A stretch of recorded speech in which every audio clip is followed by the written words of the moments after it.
Hi, I'm Claire, and here is the next instalment of Personal Jinx. As you all know, I'm in New Zealand without Ben, who's busy singing opera around the place and being fabulous. So I am at Juno Distillery in the wonderful New Plymouth, so on the west coast of the North Island of New Zealand. And you may hear some rain because the weather's currently not very nice, but it is fabulous to be in such a beautiful part of the country. Hopefully when the weather clears, I'll get to see Mount Taranaki, which is, a sight to see around here. And so, Juno Gin. So would you like to give us the rundown? Oh, hi. So I'm Jo, and Dave and myself are the owners and distillers here at Juno. We set up the distillery in 2016, and we had our national launch in July 2017. So as of today, we're just on 2 years old. In that time, we've... So happy birthday then. Oh, thank you. Happy birthday to you, Juno. So, no cake, no candles. Well, who needs cake or candles when you have gin? Exactly. Gin is the best. So since we started here in Taranaki, we've had fabulous support from local people, actually. So our still, our beautiful Leela, built by Rivet Engineering, and some programmable logic done by Wells Electrical. Our mayor loves us. He takes us everywhere. Oh, that is good. I know, I wish I got to go. But Juno, she's becoming a well-travelled young lady. Yeah, definitely. There's sort of wonderful words spoken about Juno around the country. They're available in the Churchill in Auckland, which is lovely. So spotting them around the place, keep an eye out if you live in New Zealand.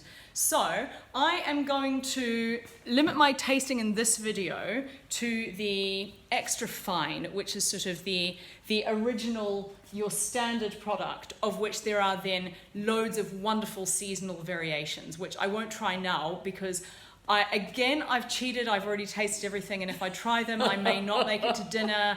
Mum and Dad, who drove me down here, might have to put me to bed. So I will stick to just the original. But so, do you want to run us through the botanicals that are in this? You will have by now hopefully seen a picture that I will have put on our Instagram account with all the botanicals, but just give us a quick rundown. Well, juniper, the hero of the gin, as always. But we also... Is that where the name Juno came from? Oh, it's a combination of a bit of a play on the juniper, but also Roman goddess of marriage and domestic harmony. Oh. So yeah, that's a bit about Dave and myself. I need some help from Juno in my life. But it's also, a household with gin is a happy household. Yeah. I agree. That's I don't need a partner. I have my 60 bottles of gin and my beautiful cabinet. So. Do you have cats?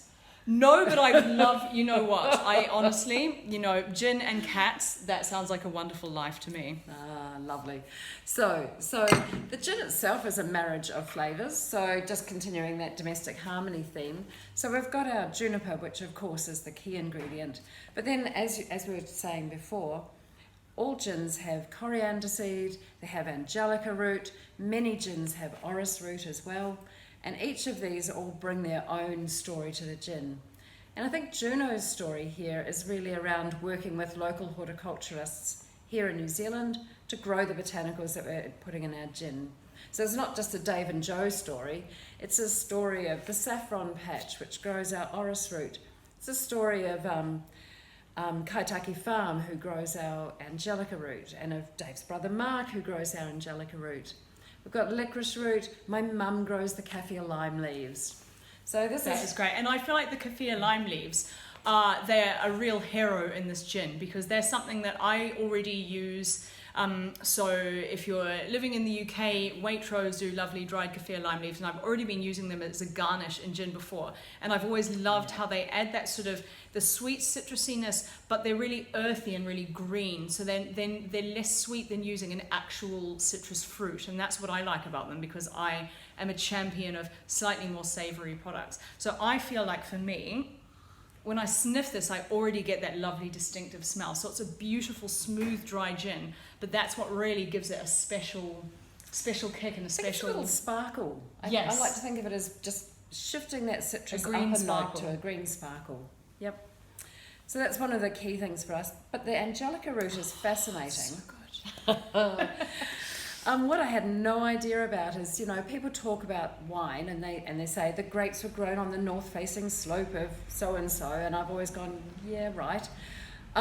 Growing Angelica root here in Taranaki, if you grow it beside the sea, you end up with a really different Angelica root than if you grow it halfway up the mountain. Yeah, because it's like wine, isn't it? The soil would be important, and the climate, and exactly the humidity, all of that sort of thing. So this has been such a fabulous opportunity to start exploring, you know, New Zealand grown botanicals and hero their differences. So when you spoke about the seasonal gins, that's my opportunity to play, if you like.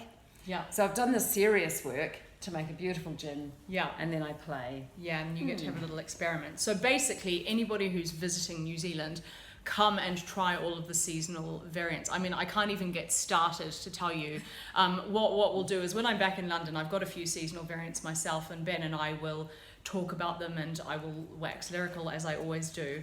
But they are just wonderful, and there's just an endless number of them, and a wonderful barrel aged as well. But I'll talk about those in the future. So for now, this extra fine gin, I mean, what I love about this as well is the mouthfeel. It's so smooth. It's almost oily in a really, really good way, because it's just so, the texture is lovely. It's silky.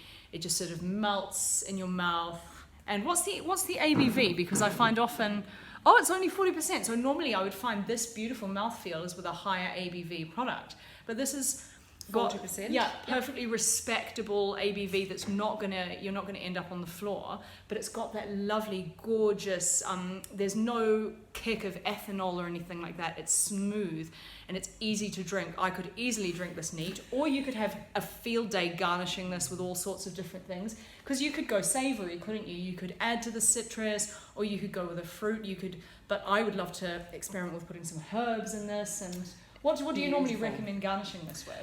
I have this delightful recipe that uses some fresh lemon juice and a little touch of dried rose petals. Oh my gosh, well Ben would be all over that. And a little hint of limoncello, just to mix it up a little bit. Yeah. Oh, amazing.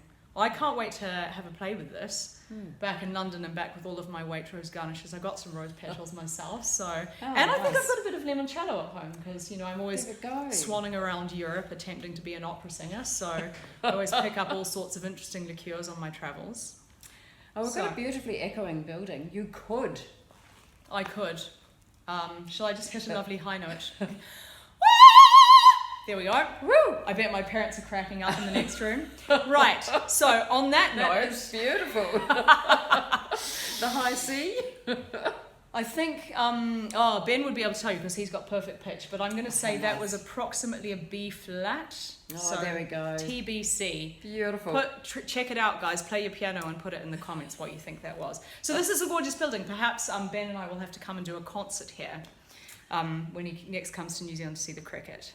Nice. But anyway, in the meantime, I need to let these lovely people get on their way, and I also need to go and eat fabulous food at Social Kitchen. Oh, and so good. I've heard it's be fantastic. the best food in town, so I'm really looking forward. I've heard there's a lamb dish that's going to change my life. So and they have a Juno cocktail on the menu. They do indeed. Yes, so I'm going to have to drink that. So thank you very much for having me. Pleasure. And everybody out there, if you're in New Zealand, buy some Juno. Is it going to be exported to the UK at any point? Or is that TBC? If you go to the Ozone coffee shop or restaurant, okay, good to know. They may have a stealthy bottle or two just tucked away. So Brits, yeah. Or just ask me nicely and you might be able to come drink some of mine.